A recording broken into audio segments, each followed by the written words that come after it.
Karibu msikilizaji katika uchambuzi wa riwaya ya Nguu za Jadi. Leo tunaangazia wahusika na uhusika katika riwaya hii. Tunaelewa kwamba riwaya ya Nguu za Jadi ni riwaya ya kisiasa na pia ya kijamii. Tuna wahusika mbalimbali ambao wamefanikisha kazi hii, na ningependa tuwaangalie kwa karibu ndiposa tuweze kuelewa kikamilifu kuhusu riwaya hii ya Nguu za Jadi. Tunapoangalia wahusika, tunapata mhusika wa kwanza ambaye ni Mangwasha. Anajitokeza kwa kiasi kikubwa katika riwaya hii.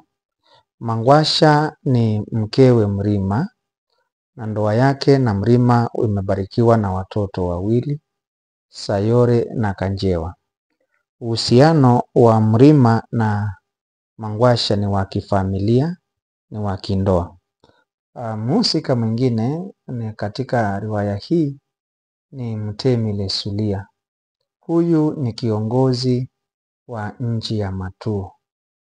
Ni mtemi na ni mmewe Nazia. Nazia ni mkewe Mtemi Lesulia na mamaye Ngoswe. Tuna mhusika mwingine ambaye ni Sagilu.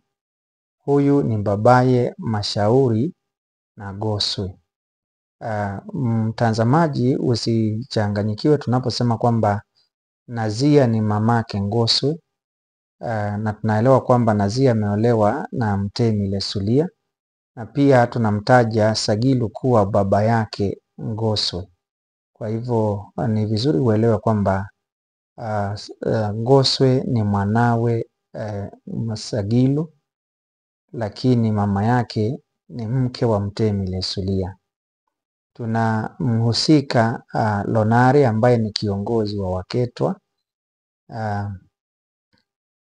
Pia anachaguliwa kuwa mtemi mpya wa nchi ya Matuo baada ya uchaguzi mkuu kuandaliwa. Tuna Mbwashu ambaye ni kikaragosi wake Mtemi Lesulia na ni mhusika mwanamke. Tuna Sihaba ambaye ni mpenziwe Sagilu. Tunaelewa kwamba Sagilu ana mke lakini anajihusisha na mapenzi nje ya ndoa. Tuna Mbanji ambaye ni meneja wa kampuni ya mabasi ya Lonare. Mbanji ni mkule, na tunaelezwa kwamba jamii hizi mbili za Wakule na Waketwa zilikuwa na uhasama wa toka jadi. Lonare ni Mketwa lakini amemwajiri Mbanji kama meneja wa kampuni yake.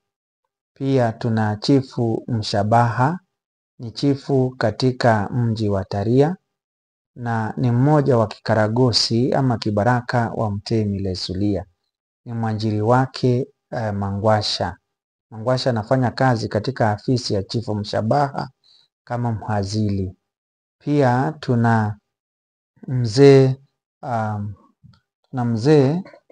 Shauri na Bitesi ambao ni wazazi wa Mangwasha. Tuna Mbungulu ambaye ni rafiki wa Mangwasha. Kisha tuna Cheia ambaye ni mpenziwe Mashauri. Mashauri ni mwanawe Sagilu.